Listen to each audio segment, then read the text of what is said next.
Hello dear friends, welcome to IFS। तो आज मैं आपके सामने एक बहुत इंपॉर्टेंट वीडियो लेके आ चुका हूं।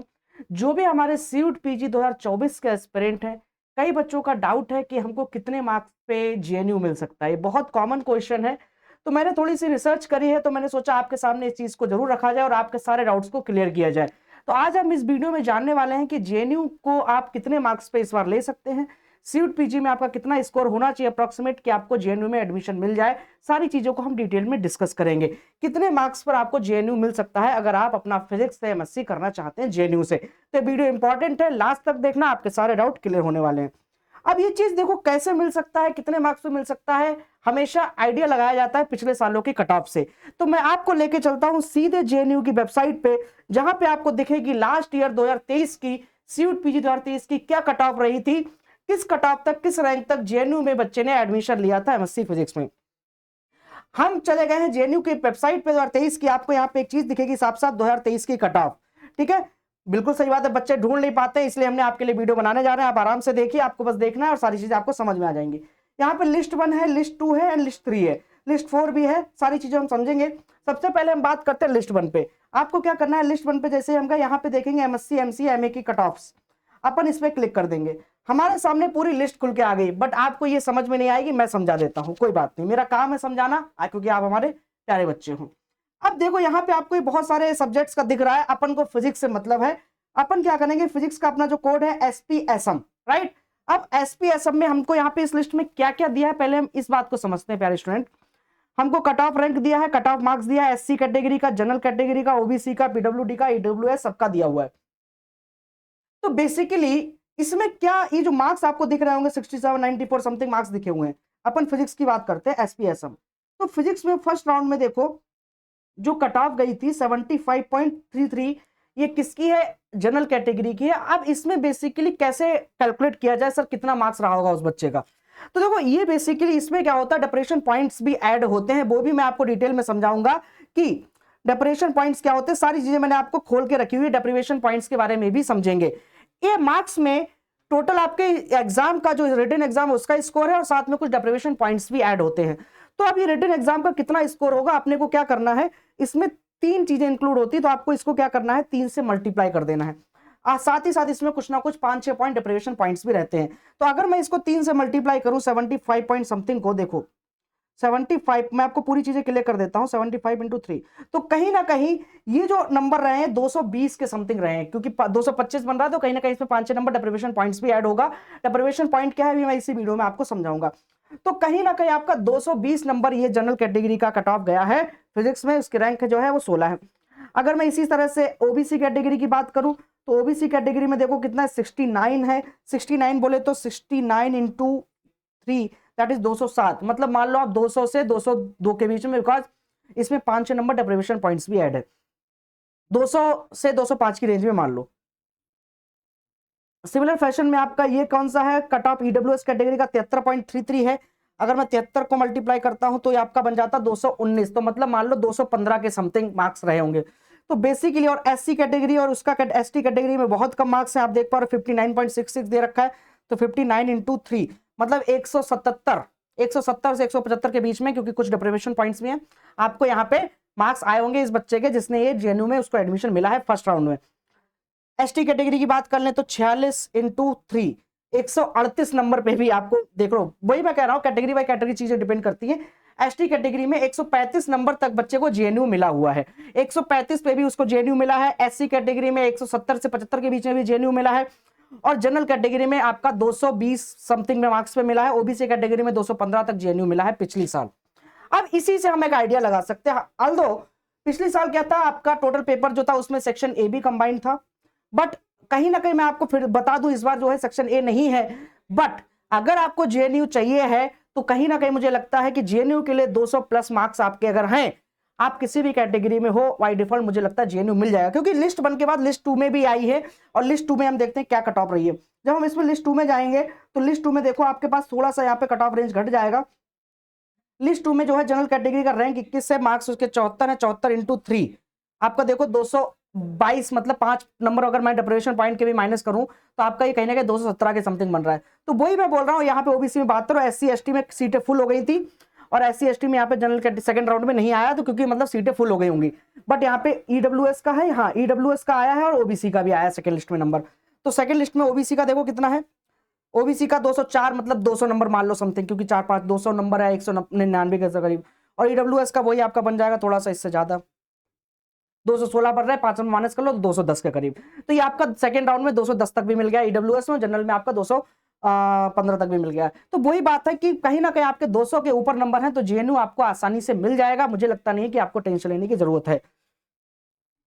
195 अगर मैं OB इसकी बात करूं, सेकंड राउंड तक बात करूं, तो सेकंड राउंड में क्योंकि SC/ST की फुल हो चुकी थी लास्ट ईयर, तो आप ऐसा मान के चलो कि सेकंड राउंड में क्या पता इस बार भी हो जाए, क्योंकि हम हमेशा पास्ट की एनालिसिस से ही काम करते हैं। फ्यूचर को गेस कैसे किया जाता है, पीछे की हिस्ट्री से ही हम बैक टेस्टिंग करके ही काम करते हैं, ठीक है।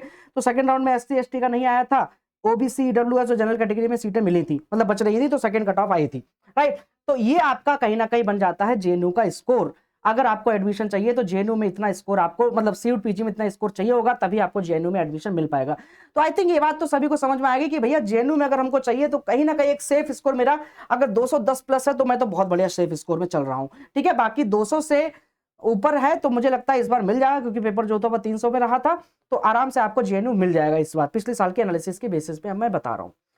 अब मैं बात करूं अब कि डेप्रिवेशन पॉइंट क्या है सर इसमें जो ऐड है। डेप्रिवेशन पॉइंट आप कैसे चेक कर सकते हैं, मैंने PDF खोल रखी है, यहाँ पे देखो पूरा ब्राउचर मैंने खोल रखा है। डेप्रिवेशन पॉइंट को मैं आपको समझा देता हूँ कैसे आपको 5-6 नंबर जो है वो किस बेसिस पे मिलेंगे।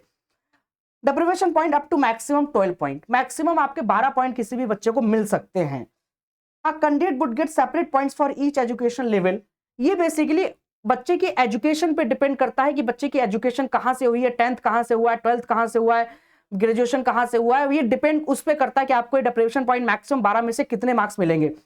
10th 12th inter BA BSc MA MSc from इधर क्वार्टाइल 1 एंड Q2 डिस्ट्रिक्ट। अभी डिपेंड करेगा आप Q1 डिस्ट्रिक्ट से Q1 डिस्ट्रिक्ट से आपने अपनी एजुकेशन करी है या Q2 डिस्ट्रिक्ट से आपने अपनी एजुकेशन करी है। मैं पूरी आपको लिस्ट बता दूंगा कि Q1 डिस्ट्रिक्ट कौन सी है और Q2 डिस्ट्रिक्ट कौन सी है। पहले समझ लेते हैं आपको Q1 डिस्ट्रिक्ट में आपको कैसे मार्क्स मिलेंगे।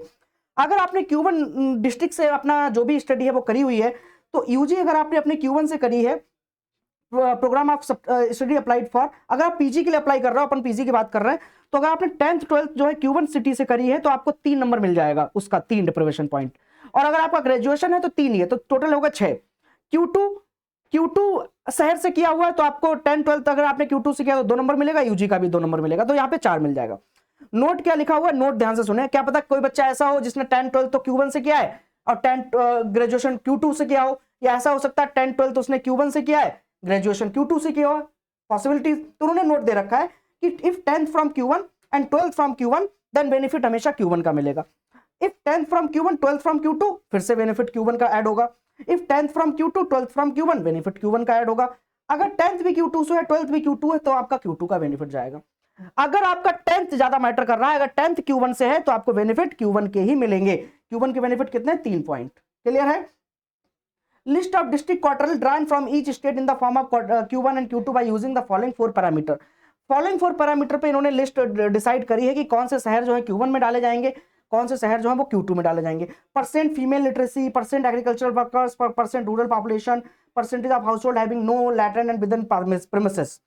ठीक है, अब हम बात कर लेते हैं ऑल फीमेल अच्छा हाँ, all Kashmiri migrants are eligible for grant of 5 deprivation points on production of registration documents from the notified authority certified their Kashmiri migrants. अगर कश्मीरी माइग्रेंट है तो उसको 5 डेप्रिवेशन पॉइंट का ग्रांट दिया जाएगा। All female and transgender candidates are eligible for deprivation points as per details given below. SC ST OBC PWD Q1 Q2 other 7 deprivation point, other candidates you are not falling under either Q1 Q2 5 deprivation point। Female की बात कर रहा हूं, female and transgender, boys की बात नहीं हो रही। फीमेल हो और ट्रांसजेंडर हो, और फीमेल में भी अगर आप SC ST OBC PWD हो Q1 Q2 में हो तो 7 आपको मिल जाएंगे। और अगर आप अदर कैंडिडेट हो UR जो कि Q1 Q2 में फॉल नहीं कर रहा तो आपको 5 मिल जाएंगे। ठीक है, ये बात ध्यान रखना। The benefit of deprivation point will be given only to UG, PG, COP, ADP programs except BTech, MSc Biotechnology। MSc Biotechnology में नहीं जाएगा benefit, MSc computation integrated science through GATE भी में नहीं जाएगा, MBA पे अपन को मिलेगा, MSc फिजिक्स के बच्चों को मिलेगा। अब यहाँ पे पूरी लिस्ट आ रखी है, आप देख सकते हो कौन सा Q1 है, कौन सा Q2, डिस्ट्रिक्ट नोमन कोड भी आपको दे रखे हैं। तो ये आप डॉक्यूमेंट कहां से डाउनलोड कर सकते हो मैं आपको बता देता हूं, इसको आप आराम से देख लेना। ये डॉक्यूमेंट आपको कुछ नहीं करना है, गूगल पे डालना है, ये वाली वेबसाइट खोलनी है, ठीक है, ये वाले सेकंड रिजल्ट आपको क्या करना है, गूगल पे डालना है जेएनयू सीयूट पीजी और सेकंड वाला रिजल्ट खोलना। जब आप सेकंड वाला रिजल्ट खोलेंगे तो आपके सामने यहाँ पे एक ब्राउचर मिलेगा, देखो ये वाला, आपको इस ब्राउचर को खोल लेना, यहाँ पे आपको डेप्रिवेशन पॉइंट्स का पूरा डिटेल मिल जाएगा। हाँ, ये प्रोस्पेक्टस फॉर पीजी, पीजी के लिए जो प्रोस्पेक्टस है उसको खोल लेना है और यहाँ पे आपको इस पर क्लिक कर देना। जब आप इस पर क्लिक करेंगे तो आपके सामने ये खुल जाएगा और पेज नंबर 46 पे आप जाएंगे तो पेज नंबर 46 पे आपको डेप्रिवेशन पॉइंट्स के बारे में पता लग जाएगा, 46 से, ठीक है, तो आप पूरा यहाँ से पढ़ सकते हैं। तो आई थिंक आपको ये चीज समझ में आई होगी कि कितने मार्क्स पर इस बार आपको जेएनयू मिल सकता है और क्या है डेप्रिवेशन पॉइंट्स का तरीका मेजर करने का, आपको कितने डेप्रिवेशन पॉइंट्स मिल सकते हैं, आप अपने हिसाब से कैलकुलेट कर लीजिए। बाकी इंपॉर्टेंट ये है कि अगर आप सीयूट पीजी 2025 को टारगेट कर रहे हैं या फिर आईआईटी जेईई 2025 को टारगेट कर रहे हैं तो बहुत अच्छे अभी ऑफर चल रहे हैं हमारे पास लाइव कोर्सेज में। 15 अप्रैल से बैच स्टार्ट है, पूरा 9 मंथ की वैलिडिटी आपको केवल 5000 में मिल रही है 4999 में, क्योंकि फ्लैट 50% ऑफ चल रहा है, प्रोमो कोड बदलाव यूज करना है। इससे रिगार्डिंग वेबसाइट पे आप पूरी इंफॉर्मेशन चेक कर सकते हैं और कई चीजें जो है वो फ्री ऑफ कॉस्ट में वेबसाइट पे पड़ी हुई हैं, आप इनको भी जाके डाउनलोड कर लीजिए। कई सारे टेस्ट हमने डाल रखे हैं अलग अलग सब्जेक्ट के, आप उन टेस्ट में अपीयर हो जाइए, टोटली फ्री ऑफ कॉस्ट है। प्रैक्टिस क्वेश्चन है, प्रीवियस ईयर पेपर्स आपको मिल जाएंगे, आईआईटी जेईई के, सीयूट के एग्जाम का सिलेबस मिल जाएगा, पूरा पेपर का एनालिसिस मिल जाएगा, कट ऑफ मिल जाएंगी, ये सारी फ्री ऑफ कॉस्ट है। वेबसाइट पे जरूर जाके देख लिया करो क्योंकि इसका कोई चार्ज नहीं है, आप टेस्ट भी दे सकते हो वहां पे, ठीक है। बहुत सारे टेस्ट जो है अलग अलग टॉपिक वाइज जो है यूनिट टेस्ट पड़े हुए हैं जिनको आप फ्री ऑफ कॉस्ट में एक्सप्लोर कर सकते हो।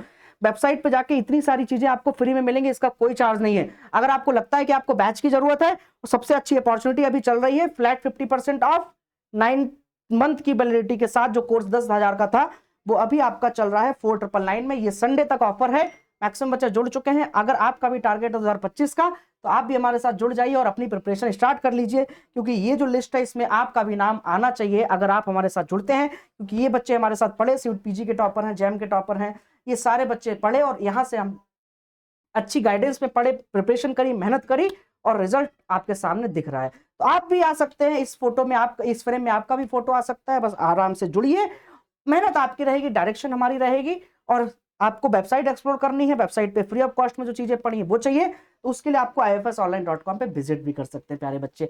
आई होप आपका डाउट क्लियर हुआ होगा कि जेएनयू के लिए आपको कितना मार्क्स चाहिए, अप्रॉक्सीमेट हो सकता है, एक्सपेक्टेड है, बट थोड़ा बहुत इधर उधर होगा, ज्यादा नहीं होगा। जेएनयू आपको कहीं ना कहीं इतने मार्क्स पे ही मिल जाएगा, इससे कम मार्क्स आपको 150 नंबर पे मिल जाएगा, 170 पे मिल जाएगा, मुझे नहीं लगता मिल जाएगा आपके, महीना माही 200 के आसपास मार्क्स कहीं ना कहीं होने चाहिए। और सेफ स्कोर की बात करूं तो 210 प्लस है तो बहुत अच्छी बात है, ठीक है।